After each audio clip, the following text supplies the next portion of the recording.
نحمده ونصلي ونسلم على رسوله الكريم أما بعد فأعوذ بالله من الشيطان الرجيم بسم الله الرحمن الرحيم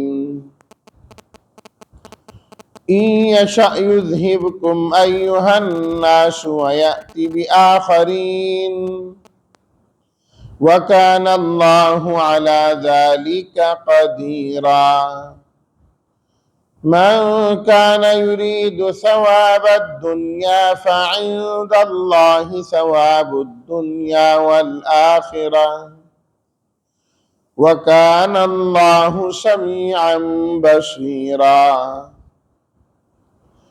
صدق الله مولانا العظيم اللهم صل على سيدنا ومولانا محمد وعلى آله وأصحابه وبارك وسلم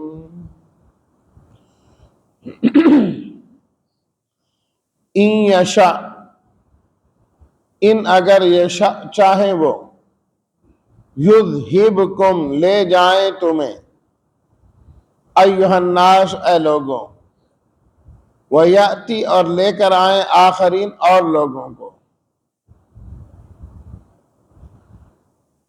یرید ثواب الدنیا یرید ارادہ کرتا ہے دنیا کے بدلے کا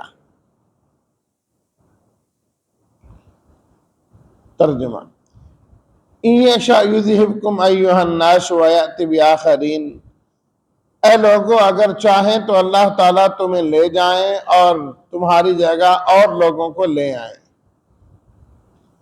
اور اللہ تعالیٰ اس پر قدرت رکھنے والے ہیں جو شخص چاہتا ہے دنیا کے بدلے کو بس اللہ کے پاس تو دنیا اور آخرت کا بدلہ ہے اور اللہ تعالیٰ سننے والے دیکھنے والے ہیں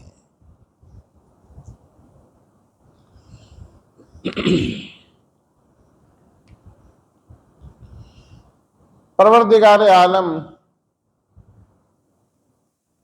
پوری کائنات کے مالک ہیں ساری کائنات اور کائنات کا ذرہ ذرہ اللہ تعالیٰ کی ملکیت ہے پچھلی آیات میں اللہ تعالیٰ نے 3 مرتبہ اسی چیز کو ذکر فرمایا بالکل قریب قریب اکٹھے ہی پہلے فرمایا کہ وَلِلَّهِ مَا فِي السَّمَاوَاتِ وَمَا فِي الْأَرْضِ پیچھے آیت نمبر 131 میں اور پھر اسی آیت کے آخر میں دوبارہ فرمایا وَإِن تَكْفُرُوا فَإِنَّ لِلَّهِ مَا فِي السَّمَاوَاتِ وَمَا فِي الْأَرْضِ پھر تیسری مرتبہ فرمایا وَلِلَّهِ مَا فِي السَّمَاوَاتِ وَمَا فِي الْأَرْضِ بظاہر تو الفاظ ایک ہی ہیں جنہیں 3 مرتبہ دہرایا گیا ہے لیکن تینوں مرتبہ سے غرض اللہ رب العزت کی الگ الگ ہے سب سے پہلی مرتبہ جو فرمایا وَلِلَّهِ مَا فِي السَّمَاوَاتِ وَمَا فِي الْأَرْضِ یہ بتانے کے لیے اور لوگوں کو سمجھانے کے لیے کہ اللہ تعالیٰ کی وسعت بہت زیادہ ہے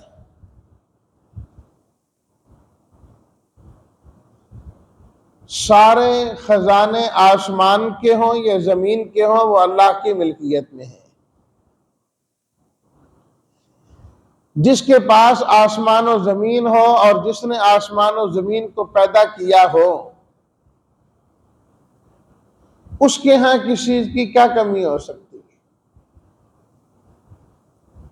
اس لیے جس کو جو چاہیے جتنا چاہیے وہ اللہ سے مانگے چھوٹی سے چھوٹی چیز بھی اللہ سے مانگے اور بڑی سے بڑی چیز بھی اللہ سے مانگے اور اس مانگنے میں اسے شرم نہیں محسوس کرنی چاہیے فرمایا کہ اگر تمہاری جوتی کا تسمہ بھی ٹوٹ جائے تو وہ بھی اللہ سے مانگ، وہ بھی اللہ سے مانگ، اور اپنی دعاؤں میں یہ کہنا اے اللہ بس مجھے یہ دے دے، میں کچھ اور نہیں مانگتا۔ کیوں نہیں مانگتا؟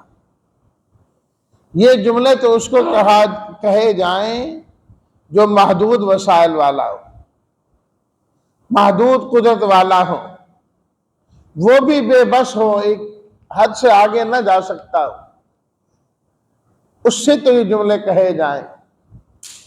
لیکن اللہ کی ذات جس کے خزانوں کا کوئی کنارہ ہی نہیں ہے، اس سے مانگتے ہوئے کہا جائے میں کچھ اور نہیں مانگتا، یہی چاہیے، نہیں اللہ یہ بھی دے اور مجھے تو تیری اور رحمتیں بھی چاہیے، قدم قدم پر چاہیے، اے اللہ میں تو آپ سے ہی لوں گا۔ یہی در ہے جس سے لینے کے لیے آتے ہیں، ہمارا کوئی اور در تھوڑا کہ ہم وہاں جائیں۔ دوسری مرتبہ اللہ تعالیٰ نے پھر فرمایا وَإِن تَكْفُرُوا فَإِنَّ لِلَّهِ مَا فِي السَّمَاوَاتِ وَمَا فِي الْأَرْضِ، کہ اگر تم نے انکار کیا تو یاد رکھو آسمان و زمین سب اللہ کا ہے، اور اس میں جو کچھ ہے وہ بھی اللہ کا ہے۔ اس میں یہ بتانا مقصد ہے کہ اللہ تعالیٰ تمہاری عبادتوں کا محتاج نہیں ہے، اور تمہاری عبادتوں سے اس کو کوئی فائدہ نہیں ملتا، تمہارے عبادت نہ کرنے سے اس کا کوئی نقصان نہیں ہوتا،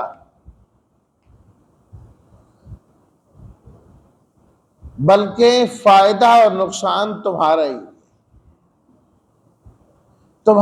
ہے۔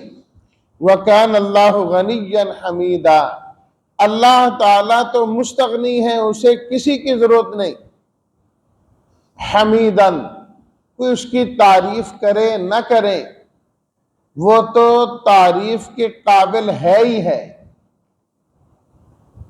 اس لیے یہ نہ سمجھنا کہ اللہ رب العزت کو تمہاری عبادتوں سے کوئی فائدہ ہوتا ہے۔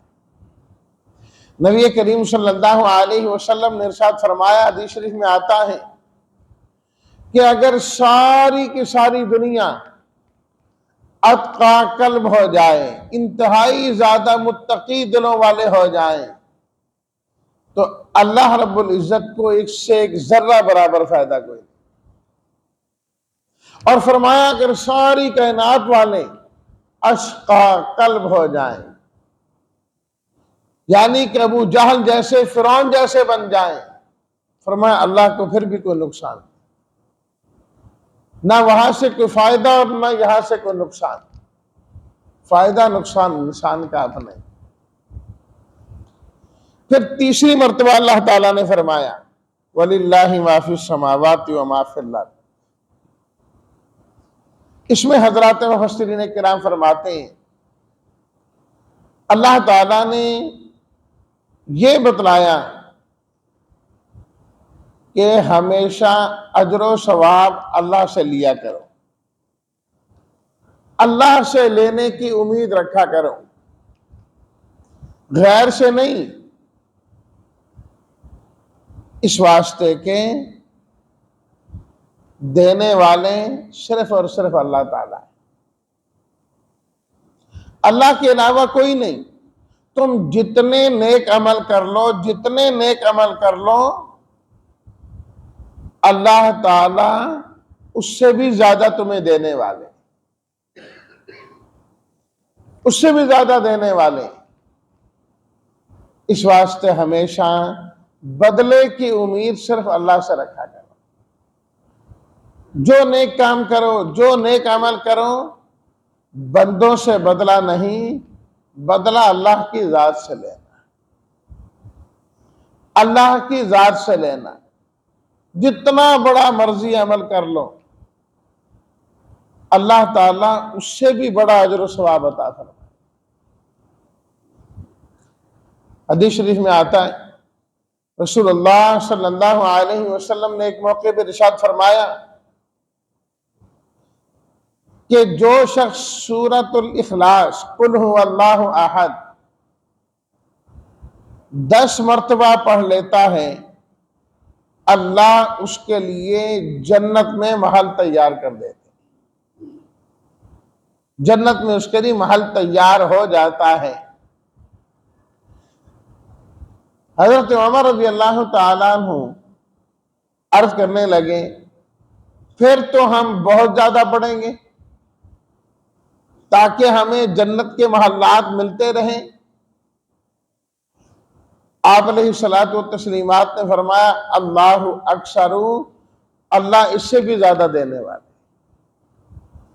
ایسا نہیں ہے کہ تم نے ایک مرتبہ پڑھ لیا، ایک محل جنت کا مل گیا، اللہ اللہ خیر صلی اللہ دوسری مرتبہ پڑھو گے، نہیں، فرمایا پڑھو جتنا پڑھ سکتے ہو، اللہ رب العزت کے خزانے بہت زیادہ ہیں۔ وَكَفَى بِاللَّهِ وَكِيلًا، اللہ کی ذات یہ کارساز جس نے تمہارے کام بنانے، ہمیشہ کام بنانے والا اللہ کو سمجھنا ہے۔ لا الہ الا ہوا فاتخذہ وکیلا، اللہ کے علاوہ کوئی معبود نہیں، اسی اللہ ہی کو اپنا کارساز سمجھو۔ یہ تو تھا ترغیبی انداز۔ اب اس کے بعد اللہ رب العزت نے جو آج کی پڑھی گئی آیات ہیں ان میں ترغیبی انداز اختیار کیا، ذرا ڈرانا، متنبہ کرنا، خبردار کرنا ہے ان کے اندر۔ فرمایا ان یشاء یذہبکم ایھا الناس، اے لوگوں اگر اللہ تعالی چاہیں گے نا تمہیں اس دنیا سے لے جائیں گے، ختم کر دیں گے۔ وَيَأْتِ بِآخَرِينَ، اللہ تعالیٰ تمہاری جگہ اور لوگوں کو لے کے آئیں گے، اور لوگوں کو تمہاری جگہ لے کر آئیں گے۔ کیا تم دیکھتے نہیں جس زمین کے اندر تم آج رہ رہے ہو، بستے ہو، کیا ہمیشہ سے تم ہی بستے آ رہے ہو؟ تم سے پہلے اور لوگ موجود تھے، آج ان کا نام و نشان نہیں ہے۔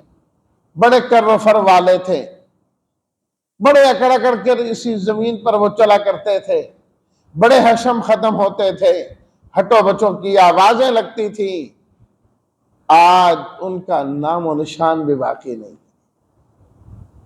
نہیں رہے، سب چلے گئے۔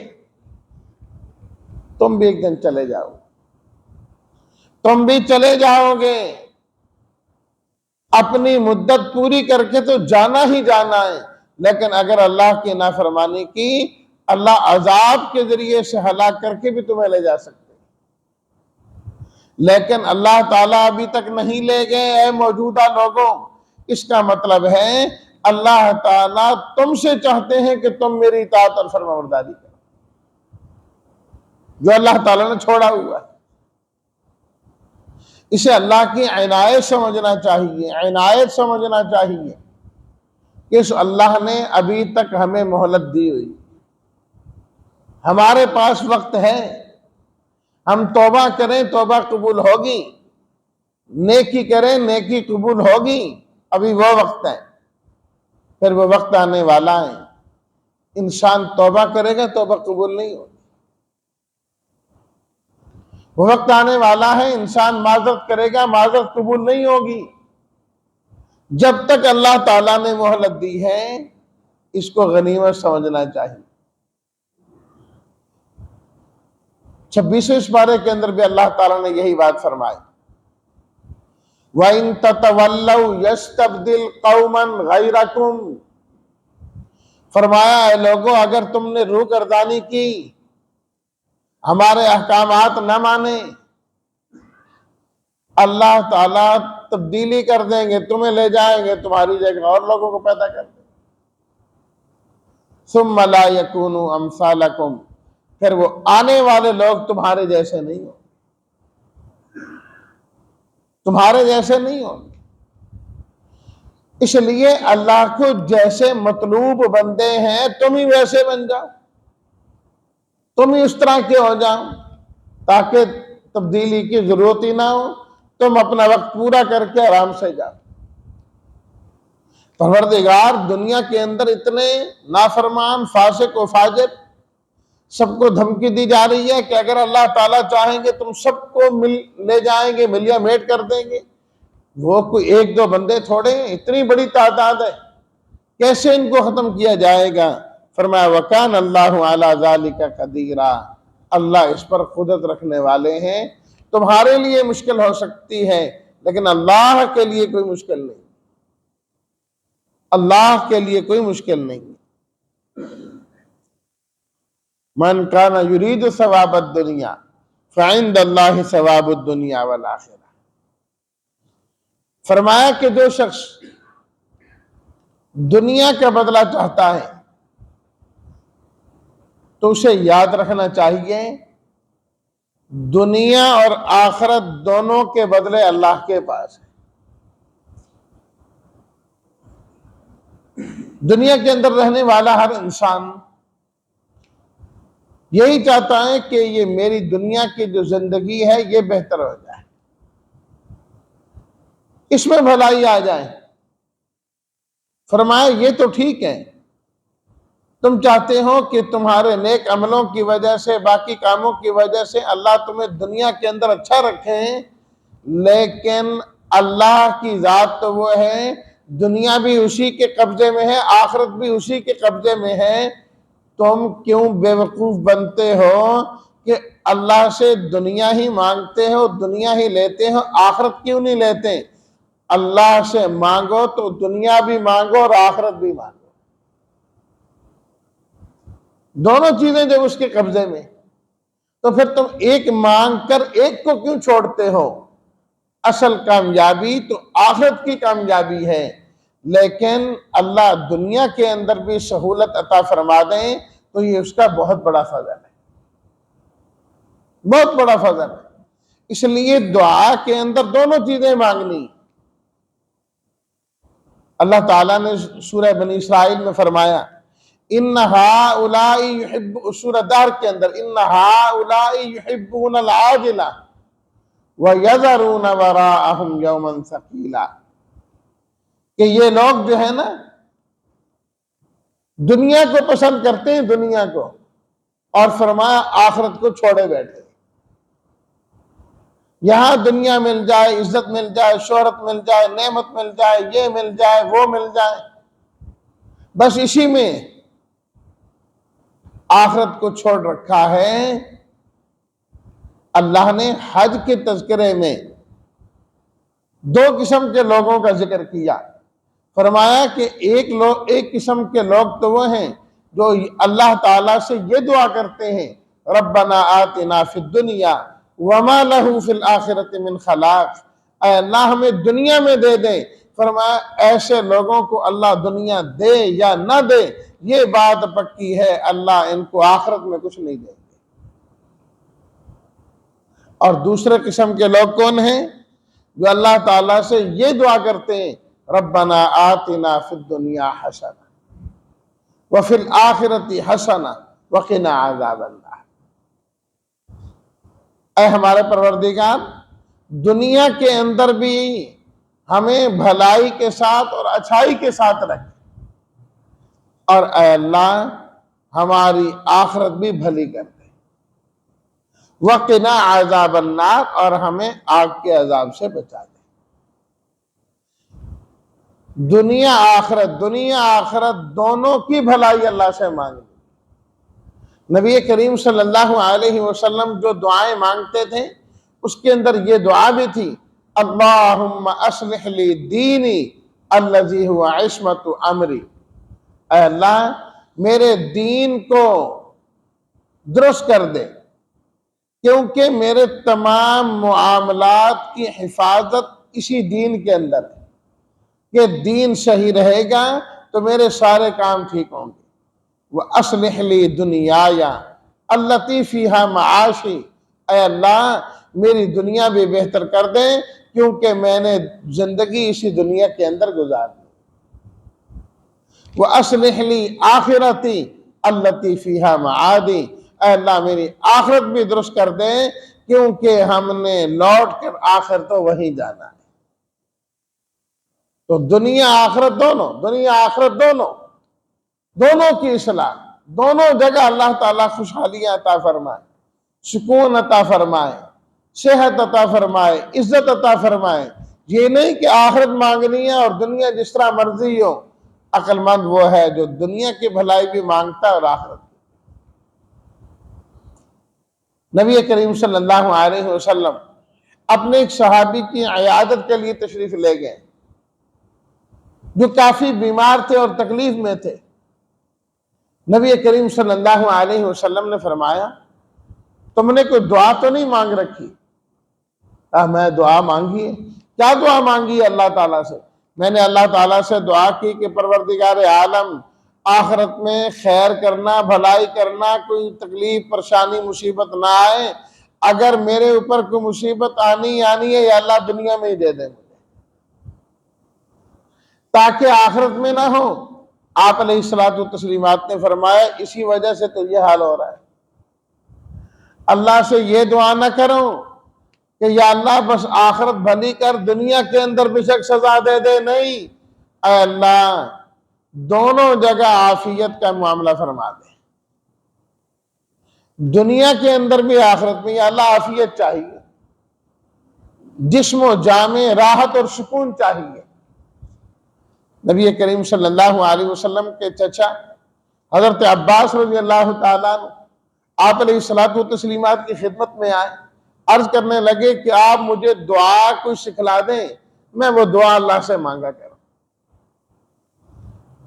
آپ علیہ الصلوۃ والتسلیمات نے فرمایا، اللہ سے عافیت مانگا کر، بس دنیا آخرت دونوں میں، یا اللہ عافیت والا معاملہ کر، عافیت والا معاملہ کر، دونوں جگہ راحت سکون رکھنا، یا اللہ دونوں جہانوں کی پریشانی سے بچانا۔ حضرت عباس رضی اللہ تعالیٰ عنہ فرماتے میں چلا گیا۔ کچھ دنوں بعد میں پھر آیا، میں نے پھر یہی سوال دہرایا،